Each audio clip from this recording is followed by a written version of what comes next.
उस जमाने के अंदर उन्होंने जब महिलाओं को शिक्षा देने ही पाप समझते थे तब शुरुआत करी। शिक्षा का महत्व आज भी है और इसीलिए मैं समझता हूँ कि भारतीय विद्यापीठ ने एक इतिहास रचा है।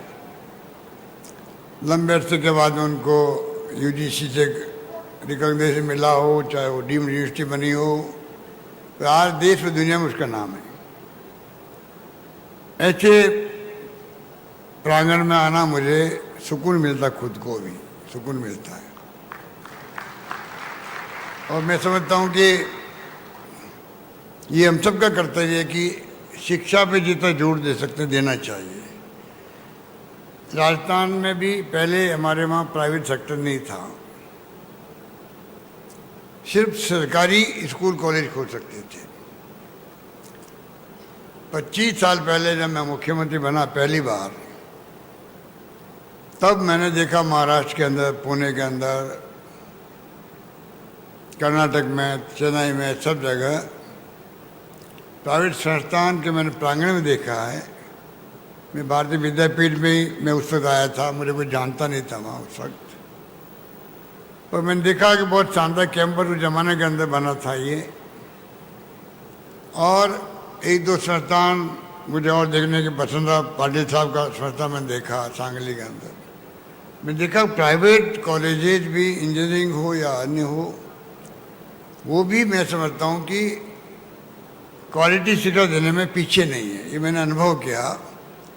यही सोच कर के संयोग से मैं खुद मुख्यमंत्री बन गया, तो मैंने वहाँ पहली बार कैबिनेट के अंदर बातचीत करी, फैसला किया कि हमें राजस्थान के अंदर भी प्राइवेट सेक्टर अलाउ करना चाहिए। उसमें जो सपना देखा हमने भी और जिस प्रकार से फैसले किए, आज वहाँ पर इतनी संस्थाएं आ गई। वहाँ पर जो प्रीमियर संस्थाएं पंडित नेहरू ने शुरू करी थी आज़ादी के बाद में, वो तमाम संस्थाएं राजस्थान के अंदर है। IIT है, IIM है, IIIT है, एम्स भी है। तो साथ में विश्वविद्यालय 6 थे उस वक्त में, आज 91 विश्वविद्यालय राजस्थान के अंदर है।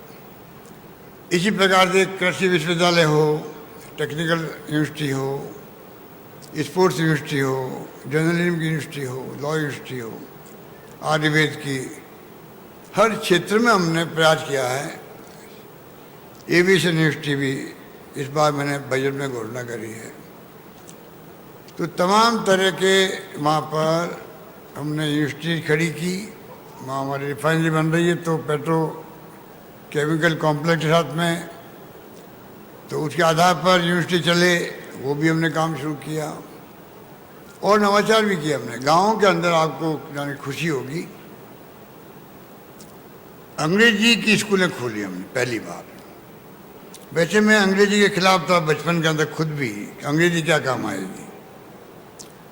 दक्षिण के अंदर हमारे राज्य थे वो हिंदी के खिलाफ थे, हम जब पढ़ते थे तब। उत्तर के राज्यों में था भाई अंग्रेजी क्या काम आएगी। पर आज हम देखते हैं कि जो राजीव गांधी का सपना था 21वीं सेंचुरी का, कंप्यूटर, अब इंटरनेट की सेवाएं आ गई, मोबाइल फ़ोन आ गया, IT क्रांति हो गई, ये रिवोल्यूशन हो गया है। गवर्नेंस के लिए भी IT आवश्यक हो गई। तो महसूस करते हैं कि अंग्रेजी का जो अंतर्राष्ट्रीय लैंग्वेज भी हो गई है, उसका अपना महत्व है। हमने गांव में स्कूल खोलनी शुरू करी है। करीब 1500 स्कूल खुल चुके, 2000 स्कूल और खोलने जा रहे हैं। पर गांव वालों ने भी एक्सेप्ट किया उसको। मुझे खुशी से बात की है, गांव वालों ने भी एक्सेप्ट किया।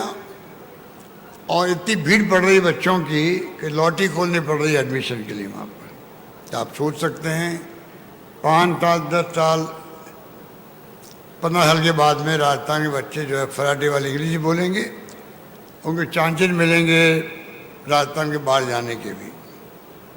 अब तो राजस्थान में कई बच्चे बाहर से आने लग गए, एजुकेशन हब बन गया। सरकार पूरा प्रोत्साहन दे रही है। हम लोग कोचिंग फ्री करवाते हैं बच्चों को। करीब 30,000 बच्चों को अनुप्रति योजना नाम रखा हम लोगों ने। जो कोचिंग अफोर्ड नहीं कर सकते हैं वो भी पीछे क्यों रहे, हमने उनके लिए अलग व्यवस्था करी है। 500 विद्यार्थियों को हम भेज रहे हैं दुनिया के किसी मुल्क में जहाँ उनका एडमिशन होता है, अमेरिका, इंग्लैंड, ऑस्ट्रेलिया, कनाडा, जहाँ भी है, तो सरकार अपने खर्चे पर 500 विद्यार्थियों को प्रतिवर्ष भेज रही है। उसका इतना अच्छा इम्पैक्ट है राजस्थान के अंदर। और मैंने कहा, आज़ादी के पहले डॉक्टर भीमराव अम्बेडकर को भेजा था बड़ौदा के महाराजा ने पढ़ाई करने के लिए बाहर, और इतिहास बन गया। अम्बेडकर खुद का के संविधान के निर्माता ही बन गए, वो देश दुनिया में नाम है उनका। तो आज 500 बच्चे जाते हैं प्रतिवर्ष है। तो आप सोच सकते हैं उनमें कोई साइंटिस्ट बनेगा, कोई टेक्नोक्रेट बनेगा, कोई एडवोकेट बनेगा, कोई इंडस्ट्रियलिस्ट बनेगा, एक्सपोजर होगा उसका। और वो बच्चे जा रहे हैं, टैलेंटेड है पर एफोर्ड नहीं कर सकते हैं। 2-3 कैटेगरी हमने बनाई। इसलिए मैंने कहा कि हम लोग बहुत ज़्यादा ध्यान दे रहे हैं। इसलिए जब मुझे कहा आने के लिए विश्वजीत ने, हालांकि आज प्रधानमंत्री जी के साथ मेरा प्रोग्राम था वहाँ, और भी मेरे प्रोग्राम थे, मैंने कुछ चेंज किया और सिर्फ मैं आपके इस प्रोग्राम के लिए आया हूँ और वापस यहाँ से जाऊँगा, क्योंकि मेरा कमिटमेंट यही है कि मैंने खुद ने जब गर्ल्स एजुकेशन में ध्यान दिया, फ्री एजुकेशन कर दी गर्ल्स की हमने, जो डॉक्टर मनमोहन सिंह जी और सोनिया गांधी जी के वक्त में बने थे।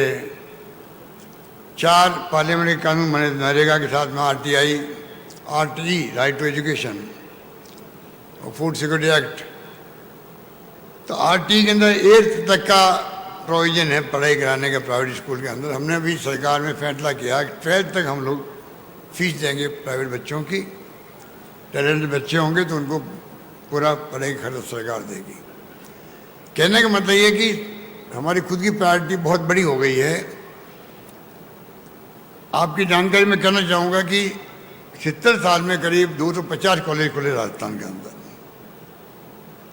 और मैंने इन 5 साल के अंदर 5 बजट पेश मैंने किया अभी, उसमें मैंने 303 नए कॉलेज खोल दिए। 303 नए कॉलेज खोल दिए। उसके अंदर 130 कॉलेज गर्ल्स के हैं। इस प्रकार से वहाँ 10+2 स्कूलों को बनाया जा रहा, सभी स्कूलों को हर पंचायत लेवल पर। इस प्रकार से पूरा नेटवर्क जो है एजुकेशन का बना रहे हैं हम लोग, और वही भावना हेल्थ के अंदर है। अभी मैंने वहाँ पर एक एक्ट बनाया है असेंबली के अंदर, राइट टू हेल्थ, जो कंट्री में कहीं नहीं, पहला एक्ट राजस्थान बना है। स्वास्थ्य का अधिकार मिले, जैसे पार्लियामेंट में कहा 4 कानून बने, हमने कहा कि भारत सरकार को भी चाहिए। इलाज बहुत महंगा है और समय बदल गया है, तो क्यों नहीं हम लोग राइट टू सोशल सिक्योरिटी लाएं। जैसे दुनिया के मुल्कों में हर परिवार को, नीडी परिवार है, उनको मिनिमम उनको पैसा मिलता है जिससे कि वो ज़िंदगी निकाल सके आराम से, हर परिवार। उसी प्रकार मैंने प्रधानमंत्री मोदी जी को भी कहा है कि आपको 2 कानून और बनाने चाहिए। 4 कानून पहले बन चुके हैं, राइट टू सोशल सिक्योरिटी बने, कॉन्फिडेंस पैदा होगा लोगों के अंदर। जैसे मैंने OPS लागू कर दिया कर्मचारियों के लिए, डिबेट चल रही है, हमारी आलोचना भी हो रही है। मेरा मानना है कि कम से कम 35 साल की सर्विस के बाद में एक कर्मचारी को भी सिक्योरिटी फील होनी चाहिए कि ओल्ड एज के अंदर तकलीफ नहीं आएगी। इस प्रकार से हमने राइट टू हेल्थ और 25 लाख का हमने इंश्योरेंस कर दिया है पूरे राजस्थान वासियों का। ऐसा नहीं कोई अमीर गरीब की कोई मतलब नहीं है, सभी का किया है। हिंदुस्तान में कहीं पे भी नहीं है। भारत सरकार योजना 5 लाख तक की है। हमने हमारे हर जिले में एक मेडिकल कॉलेज खोल रही है, हर जिले के अंदर। और उसी प्रकार से प्रयास करें कि मेडिकल एजुकेशन के अंदर सीटें बहुत ज़्यादा बढ़ती जा रही है, डॉक्टर की कमी नहीं रहेगी आने वाले वक्त के अंदर। नर्सेज के लिए कॉलेज बन रही हर जिले के अंदर, कोर्सेज के लिए। इंजीनियरिंग के कॉलेज की कमी नहीं है। हर क्षेत्र में हम शिक्षा की जोर दे रहे हैं, साथ में स्वास्थ्य सेवाओं में जोर दे रहे हैं। ये जो 25 लाख में बार कर रहा हूँ, धीरे धीरे तमाम सरकारों को राइट टू हेल्थ की तरफ आना चाहिए और इंश्योरेंस करना चाहिए। हमारे दवाएं मेडिसिन फ्री कर दी। पिछली बार मैं सेकंड टाइम मुख्यमंत्री बना था तब मैंने मेडिसिन फ्री कर दी थी। उस ज़माने के अंदर टेस्ट फ्री कर दिए थे, डायलिसिस फ्री थे। इस बार हमने और बड़ा कदम उठाया। पूरा जो इलाज है, पहला सुख निरोगी काया जो कहलाता है, सबका कम से कम स्वास्थ्य अच्छा रहे, तब जाके मैं समझता हूँ हैप्पीनेस इंडेक्स भी अच्छा बनेगा और ह्यूमन रिसोर्स अच्छा बनेगा तो प्रदेश प्रगति भी करेगा तेज गति से। तो हमने तय किया कि हम स्वास्थ्य के लिए ध्यान दें। आज तमाम ओपीडी आईपीडी सब फ्री होगी राजस्थान के अंदर। प्राइवेट भी हमने उनको जोड़ा पैनल के माध्यम से। प्राइवेट हॉस्पिटल भी जुड़े हैं काफ़ी। डॉक्टर ने स्ट्राइक कर दी थी, राइट टू हेल्थ एक्ट बना तब समझाइश करी हमने। तो मेरा मानना ये है कि ये जो संस्थान बनी है और आनंद राव पाटिल साहब का भी स्वागत किया गया, मुझे बहुत अच्छा लगा कि विश्वजीत ने व इनके तमाम परिवार के लोगों ने, शिवाजी राव जी ने, सब ने एक ऐसे 95 ईयर ओल्ड आनंद राव जी का सम्मान करना निश्चय किया जो पतंगराव कदम साहब के साथ में उस जमाने में साथ लगे थे। मैं अपनी ओर से, आप सबकी ओर से मैं भी उनका हृदय की गहराइयों से हार्दिक स्वागत करता हूँ, सम्मान करता हूँ कि वो इस संस्थान जुड़े रहे, अभी तक भी जुड़े रहे इस उम्र के अंदर भी। उनको बुला के सम्मान करना मैं समझता हूँ संस्थान खुद भी सम्मानित होती है कि संस्थान किसी को भूलता नहीं है। इसी प्रकार से आपने जो सम्मान दिया हमारे टीचर्स को भी, फैकल्टी मेंबर को भी, छात्रों को भी, मैं उन सबको बधाई देना चाहूँगा, मुबारकबाद देना चाहूँगा। और तमाम छात्रों को, उन सबको मेरी बहुत शुभकामनाएं। उनका भविष्य उज्जवल बने और वे कामयाब हो, क्योंकि नाम भी भारतीय विद्यापीठ नाम भी वही है जो हमें एक प्रेरणा देता है। हमारे देश की संस्कृति, संस्कार, परंपरा महान है, उनकी प्रेरणा देता है। और वो संस्थान में हम लोग सब बैठे हैं इस प्रांगण के अंदर। मेरा मानना है कि उसी रूप की शिक्षा लेके आप जाएंगे और जाकर के आप देश का, अपने प्रदेश का, अपने गांव का, अपने परिवार का नाम बढ़ाएंगे। ये मेरा आपके प्रति शुभकामनाएं हैं। मुझे जो आने का अवसर मिला और 2 बात मैं कह सका, उसकी मुझे बहुत खुशी है। और मैं फिर कहना चाहूँगा कि वो इंसान तो नहीं रहा जिसने संस्थान खड़ी की है, पतंगराव कदम साहब, परंतु एक व्यक्ति को सोच लेता है, सपना देख लेता है तो वो काम में अवश्य होता है। वो जब तक जिंदा रहे, चाहे दिल्ली आते थे चाहे जयपुर आते थे, जयपुर भी मेरे निवास स्थान पर मिलना वंशवा था। बहुत ही हसमुख व्यक्तित्व के धनी थे और उनका व्यक्तित्व, उनका कर्तृत्व है। उस वक्त भी मैं समझता हूँ कि कांग्रेस लीडरशिप भी उनको बहुत सम्मान देती थी। सोनिया गांधी जी खुद सम्मान देती थी, मुझे इस बात का एहसास है।